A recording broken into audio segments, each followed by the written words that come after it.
Hi friends, welcome to our channel.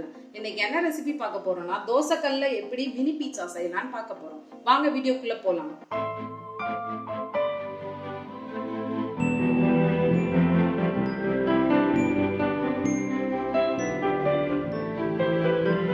மாவு பிணையறதுக்கு ஒரு பாத்திரம் எடுத்தாச்சு. இதுல 2 கப் மைதா மாவு நான் போட்டுக்கிறேன்.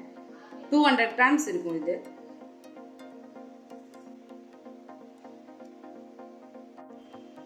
half tablespoon பேக்கிங் பவுடர் போட்டுக்கலாம். 1/4 teaspoon salt போட்டுக்கலாம். 3/4 கப் வாட்டர் எடுத்துருக்கோம். அதுல 1 tablespoon சுகர் சேர்த்துக்கலாம். 1/2 tablespoon ஈஸ்ட் சேர்த்துக்கலாம். இதை நல்லா மிக்ஸ் பண்ணி விட்டுக்கோங்க.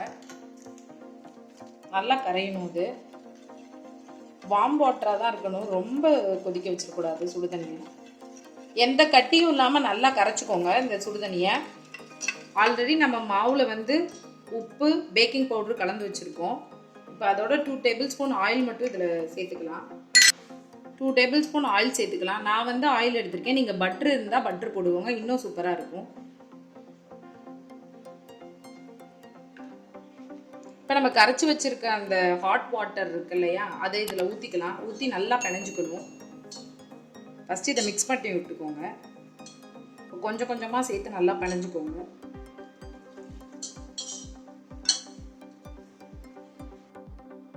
இப்போ இதில் இன்னும் கொஞ்சம் தண்ணி மிக்ஸ் பண்ணிக்கிறேன். மிக்ஸ் பண்ணி நல்லா பிணைஞ்சிக்கலாம். நல்லா இந்த மாதிரி கையில் ஒட்டும். அப்போ ஒரு 2 tablespoon மட்டும் ஆயில் அப்ளை பண்ணிக்கோங்க. அப்போ தான் கையில் ஒட்டாது. நல்லா ஒரு 5 minutes நல்லா பிணைஞ்சு விட்டுக்கோங்க. 5 minutes வரைக்கும் நல்லா பிணையணும், சப்பாத்தி மாவு பிணையிற மாதிரி. அப்போ தான் நல்லா வரும் பீஸா. 5 நிமிஷம் நல்லா பிணைஞ்சாச்சு. இந்த மாதிரி இருக்கணும் மாவு. இது மேலே கொஞ்சம் ஆயில் மட்டும் அப்ளை பண்ணி விடுங்க. விட்டு இதை க்ளோஸ் பண்ணி வச்சுருங்க ஒரு தட்டு போட்டு. 2 hours நல்லா ஊறட்டும். அதுக்கப்புறம் நம்ம எப்படி செய்யலான்னு பார்க்கலாம் பீஸா. இப்போ ஆயில் ஃபுல்லாக அப்ளை பண்ணியாச்சு. 2 hours நல்லா ஊறினா தான் பீஸா வந்து மாவு கரெக்டாக இருக்கும், சூப்பராக வரும் பீஸா. அதுக்காக தான் 2 hours ஊற வைக்கிறோம். இது நல்லா ஊறட்டும். இது மேலே ஒரு தட்டு போட்டு மூடி வச்சுருங்க. 2 hours கழிச்சு பார்க்கலாம். 2 hours ஆயிடுச்சுங்க. இப்போ நம்ம ஓப்பன் பண்ணி பார்ப்போம் எப்படி இருக்குன்னு. ஓப்பன் பண்ணியாச்சு. நல்லா மாவு ஊறி இருக்கு. இப்போ பீஸா ரெடி பண்ணுறதுக்கு வாங்க எப்படி பீஸா ரெடி பண்ணலான்னு பார்க்கலாம். இந்த மாவை எடுத்துக்கலாம். இந்த அளவு மாவு வரணுங்க. இப்படி வரணும். சூப்பராக இருக்கு. இப்போ மாவு வந்து நல்லா ரவுண்டாக தேய்ச்சி எடுத்துக்கிறதுக்கு ஃபஸ்ட்டு மாவு அப்ளை பண்ணிப்போங்க. இப்போ அப்ளை பண்ணிட்டு இதில் மாவு வச்சிடலாம் தூக்கி. இப்போ இதில் மாவு அப்ளை பண்ணிக்கிறேன். இந்த மாதிரி பண்ணி விடுங்க. கீழே நல்லா மாவு போட்டு நல்லா இந்த மாதிரி பரட்டி எடுத்துக்கோங்க. அப்போ தான் வந்துட்டு உங்களுக்கு வந்து ஒட்டாது கையில். எதுவும் உங்கள்கிட்ட ஏதாவது இதை ரவுண்டாக கட் பண்ணுற மாதிரி ஏதாவது உங்கள்கிட்ட பாக்ஸ் ஏதாவது இருந்துச்சுன்னா அதை வச்சு கட் பண்ணிக்கோங்க. இந்த மாதிரி பண்ணி விட்டுட்டு நம்ம மினி பீஸா செய்யறதுனால தாங்க அந்த மாதிரி உங்களை கட் பண்ண சொல்கிறேன். இதுங்க நான் கட் பண்ணி காட்டுறேன். நான் இந்த மாதிரி ஒரு டிஃபன் பாக்ஸ் எடுத்துருக்கேங்க கட் பண்ணுறதுக்கு, சின்ன சைஸை. இப்போ இதை வச்சு நான் கட் பண்ணிக்கிறேன். இந்த மாதிரி உங்களுக்கு வந்துடும். இந்த மாதிரி எல்லாத்தையும் கட் பண்ணி எடுத்துக்கலாம். இந்த மாதிரி கட் பண்ணி எடுத்துக்குவோம். மிச்ச மாவெல்லாம் அப்படி எடுத்துக்கலாம். திரும்ப கட் பண்ணிக்கலாம். மிச்சத்தை அப்படி இது பண்ணிட்டு இப்படி ஹோல்ட் பண்ணி வச்சிருங்க. இப்போ இதில் நம்ம பீஸா ரெடி பண்ணலாம்.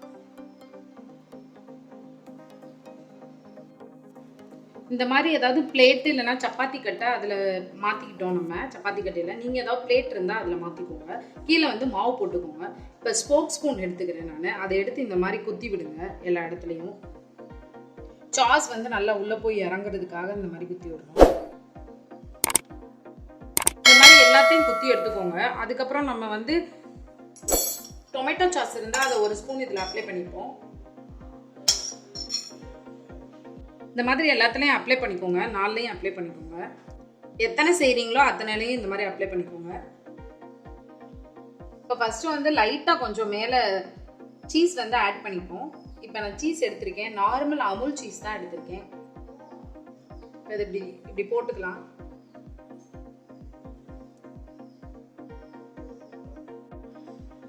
இந்த மாதிரி எல்லாத்தையும் ரெடி பண்ணியாச்சு. இப்போ இது மேலே வந்துட்டு நம்ம ஆனியன், கேப்சிகம், டொமேட்டோ வச்சுருக்கோம். அதை ஒன்று லேயர் டிசைன் பண்ணிக்கலாம்.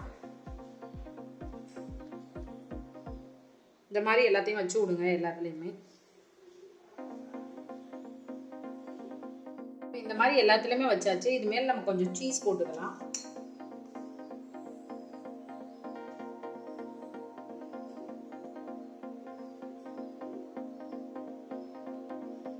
இந்த மாதிரி எல்லாத்துலேயும் சீஸ் போட்டுக்கலாம்.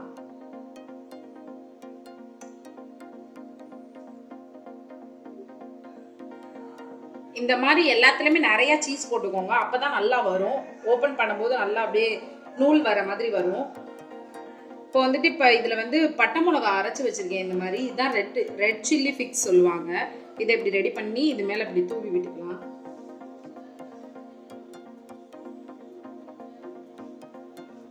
இந்த மாதிரி எல்லாத்துலேயும் தூவி விட்டுக்கோங்க. நெக்ஸ்ட்டு நம்ம அடுப்பை பற்ற வச்சு அதில் தோசைக்கல் வச்சுக்கலாம். இப்போ அடுப்பை பற்ற வச்சாச்சு. லோ ஃப்ளேமில் வச்சுக்கோங்க. இப்போ வந்து நார்மல் தோசைக்கல்லாக இருந்தாலும் சரி, உங்களுக்கு நான்ஸ்டிக் தோசைக்கல்லாக இருந்தாலும் சரி, எது வேணாலும் வச்சுக்கோங்க. இந்த மாதிரி சுற்றி எல்லா இடத்துலையும் ஆயில் அப்ளை பண்ணிக்கோங்க. அப்போ தான் நல்லா வரும். லோ ஃப்ளேம்லேயே இருக்கட்டும் அடுப்பு. இப்போ நம்ம பீஸா ரெடி பண்ண பீஸாவை அது மேலே எடுத்து வச்சுக்கலாம். இந்த மாதிரி எல்லாத்தையும் வச்சாச்சு. ஸ்லோ ஃப்ளேமில் வந்து உங்களுக்கு ஒரு 10லேருந்து 15 மினிட்ஸ் வச்சுக்கோங்க. இப்போ இந்த மாதிரி மூடி வச்சுக்கோங்க. இந்த மாதிரி மூடி வச்சுட்டு விட்டுருங்க. 10 மினிட்ஸ்க்கு அப்புறம் பார்க்கலாம். 10லேருந்து 15 மினிட்ஸ். நம்ம பீஸா சூப்பராக ரெடி ஆயிடுச்சு. எப்படி ரெடி ஆயிருக்குன்னு ஓப்பன் பண்ணி பார்க்கலாம். நல்லா ஆவி பறக்க சூப்பராக இருக்கு பாருங்க. நல்லா மெல்ட் ஆயிடுச்சு. சீஸ்லாம் போட்ட சீஸ்லாம் சூப்பராக இருக்கு. இப்போ நான் பிளேட்ல மாத்திட்டு காமிக்கிறேன். பீஸா வந்து ரெடி ஆயிடுச்சு. ரொம்ப சூப்பராக இருக்கு. ஓவனில் செய்கிறத விட தோசைக்கல்ல பண்ணும்போது சீஸ்லாம் நல்லா மெல்ட் ஆயிருக்கு. சூப்பராக இருக்கு. நீங்களும் வீட்டில் செஞ்சு பாருங்க. எப்படி இருக்குன்னு கமெண்ட்டில் சொல்லுங்கள். ஷேர் பண்ணுங்கள், லைக் பண்ணுங்கள். நம்ம சேனலை மறக்காமல் சப்ஸ்கிரைப் பண்ணுங்கள். நம்ம இப்போ தான் நியூவாக சேனல் ஸ்டார்ட் பண்ணியிருக்கோம். நீங்கள் பண்ணுற ஒவ்வொரு லைக்கும் ஒவ்வொரு சப்ஸ்கிரைபும் ரொம்ப மோட்டிவேஷனாக இருக்கும் அடுத்தடுத்த வீடியோ பண்ணுறதுக்கு. தேங்க்யூ.